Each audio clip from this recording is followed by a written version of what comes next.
Bonjour Elisabeth Borne. Bonjour. Merci d'être dans ce studio d'RMC et BFM TV. Vous êtes ministre du Travail, de l'Emploi et de l'Insertion. Un début de calendrier de réouverture qui a été donné hier, un peu entre deux tables d'écoliers par Emmanuel Macron. Alors ça reste quand même ultra flou, ça s'appelle une perspective. La vérité, c'est qu'on est quand même sur le début d'un petit chemin dans le brouillard la nuit, mais il y a quelques dates. Début mai, si, mi-mai peut-être. Est-ce que vous n'avez pas l'impression du coup de jouer un peu avec les nerfs, notamment des restaurateurs ? Écoutez, on échange beaucoup avec les restaurateurs. De façon générale, je crois que le président de la République l'a dit clairement, la réouverture, elle doit se faire étape par étape, évidemment en tenant compte de la situation sanitaire, et puis le cas échéant, en différenciant selon les territoires. Vous l'avez dit, c'est important de donner des perspectives, tout le monde l'attend. En même temps, il faut qu'on soit prudent pour ne pas avoir à faire des retours en arrière. Donc moi, c'est aussi l'esprit dans lequel j'ai pu échanger hier soir avec les organisations syndicales et patronales sur l'évolution des règles qui vont s'appliquer en entreprise, notamment sur le télétravail. On va y revenir sur le télétravail, mais quand même sur cette histoire de date. Et notamment, vous le disiez, on ne veut pas de retour en arrière. Vous redoutez en fait un scénario à l'italienne où ils ont ouvert puis refermé pour finalement rouvrir. Absolument. L'objectif, c'est d'y aller progressivement pour ne pas avoir effectivement à faire du stop and go, comme on dit. Et donc, voilà, d'être assez prudent tout en répondant à l'attente très forte. Je pense qu'on a tous envie de pouvoir retourner en terrasse. On a tous envie d'avoir des règles moins strictes. Mais il faut être prudent compte tenu de la situation de l'épidémie. Le président qui a évoqué aussi le couvre-feu hier, il s'en est désolé. Il a dit 19h, c'est très tôt. Est-ce que c'est très tôt ou est-ce que c'est trop tôt ? Est-ce que véritablement vous réfléchissez et ça aura un impact très direct sur ceux qui travaillent et sur les ouvertures, notamment de restaurants. Est-ce que, en effet, vous évoquez l'idée de le repousser, ce couvre-feu, voire même de le supprimer ? Donc c'est évidemment une question qui se pose au moment où on parle de réouverture des terrasses. Ça serait effectivement préférable pour les restaurateurs qui puissent être ouverts un peu plus tard.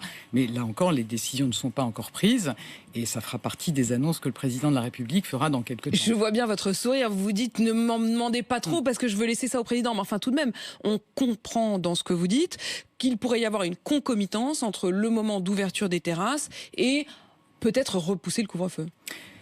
Il y a une cohérence à dire que quand on ouvre les terrasses, on peut rester un peu plus longtemps, mais je vous dis, les décisions ne sont pas encore prises. Que ce soit pas juste pour le déjeuner ou le absolument, café. Absolument. Elisabeth Borne, sur cette question justement des réouvertures des restaurants, arrêtons-nous un instant là-dessus, parce que évidemment, tout le monde de la restauration aujourd'hui est au chômage partiel.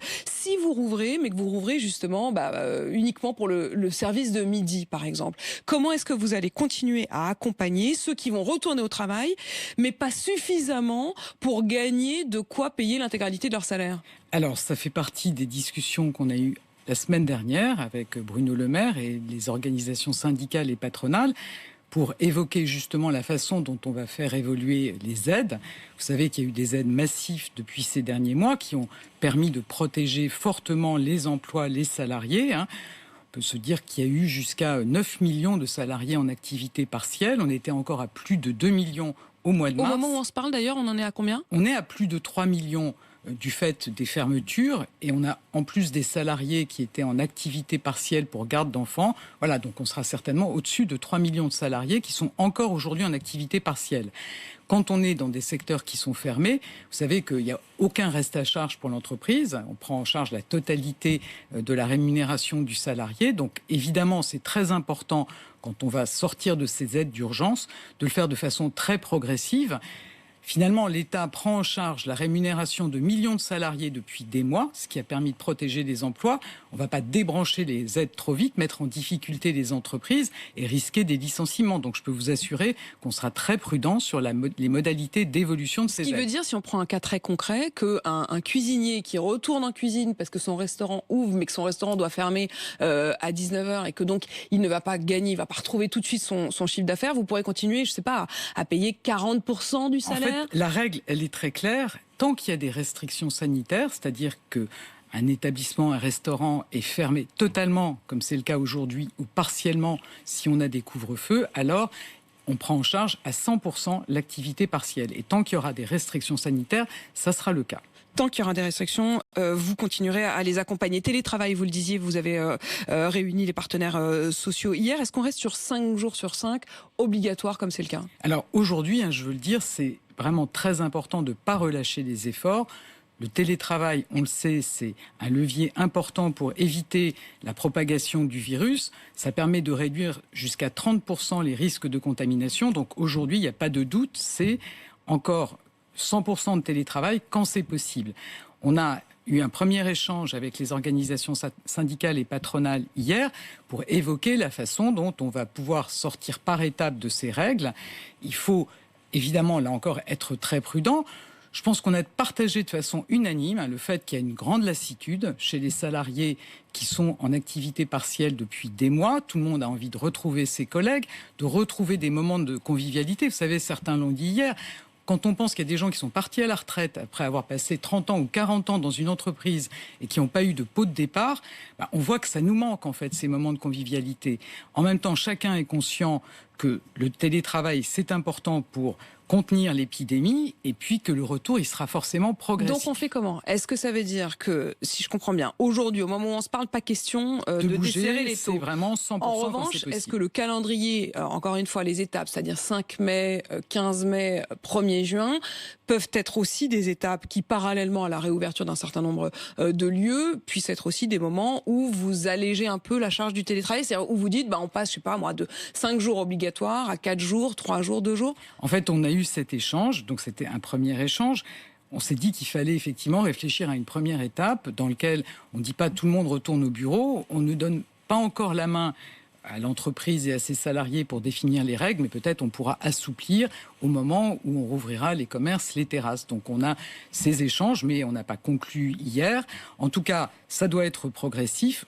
Aujourd'hui, c'est au maximum, ça doit être progressif. Mais ça pourrait être plus tard que le moment de réouverture des lieux? Ça devrait être concomitant. Concomitant. À l'ouverture des terrasses, à la réouverture des commerces, d'avoir une première étape qui permettent néanmoins de maintenir beaucoup de salariés en télétravail. Elisabeth Borne, il y a plein de règles aujourd'hui. On n'a pas le droit de déjeuner avec ses collègues à la cantine. On est censé quand même déjeuner grosso modo tout seul devant son ordi. Vous disiez, il n'y a pas beaucoup de convivialité, en effet, aujourd'hui dans le monde de l'entreprise. Est-ce que ça aussi, c'est des choses qui, à partir de cette date-là, seront assouplies? Alors, de toute façon... Les pots de départ, en effet, est-ce qu'il pourra y avoir à nouveau quelques pots entre collègues? Sans doute pas en première étape, mais c'est quelque chose auquel tout le monde aspire. Et quand on fait revenir plus de salariés au bureau, il faudra nécessairement que ce soit en même temps qu'on assouplira les règles précisément à la cantine. Aujourd'hui, vous devez manger tout seul à votre table. S'il y a plus de salariés, il va bien falloir qu'ils puissent manger. Et donc, ça sera forcément en même temps que l'assouplissement des règles sur les restaurations collectives. Et sur les pots de départ, pardon, mais c'est vrai que finalement, maintenant que vous l'évoquez, on se dit tous que c'est des moments sympathiques. Est-ce que on espère d'ici l'été pouvoir retrouver ces moments de convivialité? Non, mais moi je suis prudente. On sait que c'est à ces moments-là aussi où on retire le masque.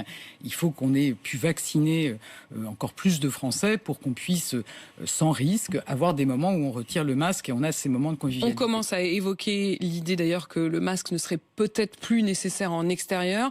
Pour ce qui est du masque dans les entreprises, ça reste la règle? Ça reste vraiment la règle. Je pense que finalement, on a pris ses habitudes. C'est depuis septembre dernier qu'on a demandé de porter le masque systématiquement quand on est dans un espace de travail fermé, à plusieurs. Je pense que cette règle, finalement, elle est pas très contraignante, ou en tout cas qu'on s'y est tous un peu habitués, et elle permet vraiment de protéger les Français, de lutter contre la circulation du virus. Il y a quand même certains salariés qui, eux, trouvent que le télétravail a du bon et qui aimeraient idéalement même rester en télétravail ensuite. Est-ce que, au-delà de la question sanitaire, le télétravail est rentré dans les mœurs? Est-ce que vous allez y encourager? Moi, je suis convaincu que ça restera dans les mœurs. Tout le monde a aussi découvert le télétravail. Les entreprises se sont équipées, ont équipé leurs salariés. C'est quelque chose qui permet aussi d'éviter beaucoup de fatigue, notamment quand les salariés ont des temps de trajet importants, par exemple en Île-de-France. Donc il faudra qu'on puisse maintenir tous les avantages du télétravail sans avoir... Ça peut être un progrès. Je pense que ça peut être un progrès, mais du coup, ce sont des règles qui devront se négocier dans le dialogue au sein des entreprises, à la main des entreprises, le moment venu, quand on aura levé les restrictions sanitaires. Un mot sur la vaccination des travailleurs, Elisabeth Borne. Quand on regarde, alors les travailleurs exposés de plus de 55 ans ont désormais le droit de se faire vacciner. Il y a une liste qui est longue comme le bras. Si je vous lis simplement le début, les conducteurs de bus, de ferry, de navettes fluviales, les livreurs, les routiers, les chauffeurs taxi et VTC, les contrôleurs des transports publics, les professionnels des pompes funèbres, les boulangers, les pâtissiers, les ouvriers non qualifiés de l'industrie agroalimentaire, les salariés des abattoirs, les salariés des entreprises de transformation des viandes. Enfin, je vous en ai lu qu'une petite partie. Pourquoi vous n'allez pas carrément simplifier et dire tous ceux qui ont envie de se faire vacciner, ils vont? Parce que là, franchement, chacun doit aller chercher s'il rentre dans les critères. Alors, vous savez que tous les Français de plus de 55 ans peuvent désormais se faire vacciner, mais pour ces salariés que vous avez mentionnés, qui ont un point commun, c'est qu'au plus fort de la crise, ils sont restés à leur poste de travail. Ils ont du coup été plus que les autres exposés au virus. C'est absolument les travailleurs de la deuxième ligne. Donc cette liste, elle ne sort pas d'un chapeau. Ce sont les métiers sur lesquels on échange depuis ces derniers mois avec les organisations syndicales et patronales pour voir comment on peut leur donner de la reconnaissance, comment on peut améliorer leur déroulement de carrière, leur vie professionnelle. De se faire vacciner, c'est une reconnaissance ? Eh bien, écoutez, c'est quand même un signe qu'on a voulu leur adresser de reconnaissance sur le fait qu'ils ont été au front pendant la crise. Et du coup, moi, je pense que c'était important de leur donner cette possibilité d'avoir des créneaux réservés pour la vaccination. On était avec Olivier Véran dans un centre de vaccination samedi dernier en Essonne. Et je peux vous dire qu'on a vu effectivement des postiers, des chauffeurs-livreurs, femmes de ménage qui étaient content de pouvoir avoir cet accès facilité à la vaccination. Mais pourquoi est-ce que vous ne levez pas tous ces critères-là pour carrément autoriser? Quand on regarde par exemple sur le site Vite ma dose, hier soir, le site montrait qu'il y avait plus de 224 000 créneaux de vaccination qui étaient ouverts à l'instant où on se parle. Et pour aujourd'hui, il reste encore de nombreuses places au Stade de France. À l'instant où on se parle, il y a encore des créneaux vides. Pourquoi vous ouvrez pas? On est évidemment attentif à utiliser au mieux toutes les doses. Donc aujourd'hui, c'est tous les Français de plus de 55 ans qui peuvent se faire vacciner, notamment avec le vaccin AstraZeneca. Dans le courant du mois de mai, on permettra aux Français de plus de 50 ans de se faire vacciner. Donc évidemment, l'objectif, c'est d'utiliser au mieux les doses. Mais il reste encore des Français avec plus de risques, notamment ceux qui sont plus âgés ou qui ont des pathologies chroniques. Et je pense que c'est très important de garder cette logique, de vacciner en priorité ceux qui présentent des risques d'avoir des formes graves du Covid. Mais évidemment, on va ouvrir progressivement. Et pour ne pas que ces créneaux restent absolument. Mais moi, je peux vous dire que dans le centre de vaccination où j'étais samedi, les créneaux étaient mobilisés. Les salariés, notamment ces travailleurs de la deuxième ligne, étaient présents. Ils étaient contents de pouvoir avoir un accès facilité à la vaccination. Elisabeth Borne, les chiffres du chômage du premier trimestre 2021 vont être révélés aujourd'hui. Ce sera à midi. Vous en avez déjà la tendance ? Oui, vous savez, je pense que c'est important de se dire que toutes les aides massives qu'on a mises en place depuis ces derniers mois, elles ont permis de contenir le chômage. Au cours de l'année 2020, en un an, le chômage a progressé de 8%. Évidemment, c'est beaucoup, mais il faut se souvenir que dans la crise de 2008-2009, le chômage avait bondi de 25%. Donc on voit que les aides ont bien fonctionné. Et sur ce début d'année, on a une stabilité du nombre de demandeurs d'emploi, malgré des restrictions sanitaires qui se sont mises en place progressivement sur le premier trimestre. Donc ça montre aussi que finalement, il y a beaucoup de secteurs de l'économie qui continuent à fonctionner. Il y a évidemment tous les secteurs qu'on a en tête qui ont des restrictions fortes, mais la construction, l'industrie... Stabilité, ça veut dire qu'il n'y a pas plus de chômeurs aujourd'hui qu'au trimestre sur le premier trimestre 2021, on a une légère baisse du nombre de demandeurs d'emploi et donc on a globalement, on va dire, une stabilité sur ce premier trimestre. Sur cette question justement, comment est-ce que vous voyez l'après? Parce que la réalité, vous le disiez, on a réussi à stabiliser l'emploi, mais à quel prix? C'est-à-dire que c'est le fameux quoi qu'il en coûte, mais ça veut dire qu'aujourd'hui, l'emploi, il est sous perfusion. Alors vous disiez, on va pas supprimer les perfusions d'un coup, on va le faire progressivement, mais il y a quand même un des indicateurs qui peut-être l'être, c'est que vous aviez encouragé le secteur du tourisme à embaucher, même si en réalité, il y avait pas de travail. Vous disiez embaucher déjà pour l'été prochain, notamment les saisonniers, quitte à les mettre directement au chômage. C'est une sorte de tour de passe-passe. Est-ce qu'ils ont été au rendez-vous? Est-ce que les entreprises du tourisme, aujourd'hui, vous pouvez dire oui, ils ont embauché, ou est-ce qu'au contraire, ça montre qu'ils sont encore frileux? Ce qu'on leur a dit, c'est de continuer à embaucher les saisonniers auxquels ils font appel chaque année, parce qu'il y a une incertitude sur la date d'ouverture, que c'est très important pour les entreprises qu'elles puissent s'assurer que les saisonniers dont elles ont besoin seront là quand la saison démarrera. Et pour, évidemment, les saisonniers, c'est aussi très important d'être rassuré sur le fait qu'on a bien son contrat de travail qu'on a tous les ans à la même époque. Donc là, sur le mois d'avril, c'est le début de la saison, donc il n'y a pas encore beaucoup de saisonniers à embaucher. Ensuite, au mois de mai, en général, il y a plus de saisonniers, donc ça va monter en puissance. Et moi, je vous dis, l'idée, c'est de donner des perspectives, de donner aussi un message de confiance sur le fait qu'on a tous envie de bien profiter des prochaines vacances. Du coup, on veut que les professionnels se préparent dans les meilleures conditions et que les salariés puissent aussi se préparer dans les meilleures conditions. On peut y croire. On peut se dire, là, au moment où on se parle, 27 avril, que, en effet, cet été, les restaurants, les hôtels, le monde du tourisme tournera à plein. C'est bien l'objectif de la campagne de vaccination qui se déroule, qui s'accélère chaque jour et qui doit nous permettre de retourner à une vie la plus normale possible cet été. Donc, le monde du tourisme joue le jeu. Le monde du tourisme joue le jeu, le monde de la montagne avait joué le jeu cet hiver. Vous savez, on avait eu 30 000 saisonniers dans les stations de montagne qui avaient été embauchés. Une partie importante a été placée en activité partielle. Malheureusement, ça n'a pas pu ouvrir. Mais là, sur les saisons d'été... C'est pas très bon signe, la comparaison que vous faites. Pardon, Elisabeth Borne. Mais enfin, ça veut dire qu'en effet, vous nous aviez dit, allez-y, embauchez, on verra bien. On l'a bien vu, à la montagne, rien n'a rouvert. Et là, vous nous dites, allez-y, embauchez pour cet été, on verra bien. Je pense que la grande différence, vous savez, c'est qu'il y a déjà 14 millions de Français qui ont eu une première dose, qu'on en aura 20 millions à la mi-mai, 30 millions à la mi-juin. Et évidemment, la vaccination, c'est la voie pour pouvoir retrouver une vie normale. Espérons donc. Elisabeth Borne, la réforme de l'assurance chômage, vous l'avez voulu absolument, malgré tout, malgré le fait qu'en réalité, elle n'est plus tellement adaptée à la situation. Preuve en est, vous avez vous-même été obligé, au moment où vous l'appliquiez, d'y mettre une sorte de garde-fou. Les paramètres qui étaient les plus durs pour les chômeurs en fin de droit, vous les avez levés.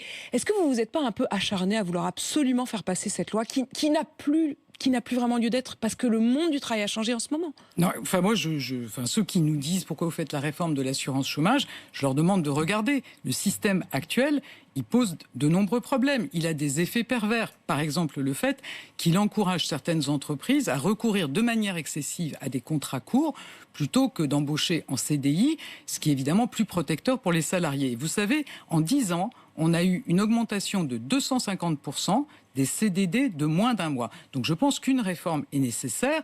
Évidemment, on a adapté la réforme pour tenir compte du contexte de la crise. La réforme qui va rentrer en vigueur au 1er juillet 2021, ça n'est pas celle qui était prévue en novembre 2019. Et en particulier, cette réforme, elle rentrera en vigueur de façon progressive avec un certain nombre de paramètres qui ne rentreront en vigueur que quand on aura retrouvé une situation normale sur le marché du travail. En fait, vous préparez la suite, quoi. Mais qu'on aura eu une baisse du nombre de demandeurs d'emploi et qu'on constatera qu'il y a beaucoup d'embauches. Donc c'est une réforme qui rentre en vigueur progressivement. Mais moi, je vous le redis, le système actuel a beaucoup d'effets pervers, donc il est nécessaire de le changer. Vous dites quand on aura enfin baissé le nombre de demandeurs d'emploi, vous y croyez vraiment pour les mois qui viennent à ça? Mais bien sûr, vous savez, je pense qu'on a pu voir l'été dernier que notre économie, quand on a levé les contraintes sanitaires, elle est repartie très fortement. C'était même une des économies... Mais il y a aussi un grand nombre de faillites d'entreprises, on le voit bien. Moi, je vous assure qu'on fait tout pour protéger les entreprises. On l'a fait avec l'activité partielle ces derniers mois. Je ne remets pas en cause votre bonne volonté non, quand vous dites on fait tout. Mais la réalité, c'est quand même que les faillites d'entreprises, à nouveau, sont là. Alors, il y a eu beaucoup de protection et on a eu moins de faillites en 2020 qu'on en avait eu en 2019. Mais parce qu'en effet, comme vous le dites, il y avait des aides massives. On a aussi des dispositifs pour accompagner les entreprises qui vont avoir durablement une activité plus réduite que ce qu'elles avaient précédemment. C'est l'activité partielle de longue durée dans laquelle on peut prendre en charge une partie de la rémunération des salariés jusqu'à 2 ans, quand l'activité ne retrouve pas immédiatement son niveau d'avant-crise. Et puis on a aussi des dispositifs. Moi, je pense à Transition collective pour accompagner, donc ce qui est un dispositif qu'on a mis au point avec les organisations syndicales et patronales pour permettre à des salariés qui sont dans des secteurs où les emplois sont menacés de rebondir vers d'autres secteurs. Donc l'État prend en charge la rémunération et la formation des salariés pour aller vers des secteurs qui recrutent. Par exemple, on a lancé ce dispositif avec la société de Richebourg, donc ce sont des agents qui sont dans le nettoyage, qui vont se former pendant 14 mois pour être recrutés comme aides-soignantes chez la société Corian, le groupe Corian, qui a des maisons de retraite. Donc vous faites le passage de relais. On accompagne les salariés quand ils sont dans des secteurs dont les emplois sont menacés pour aller vers des secteurs qui recrutent. Merci beaucoup Elisabeth Borne d'être venue répondre à mes questions. Vous êtes ministre du Travail, de l'Emploi et de l'Insertion. Merci à vous.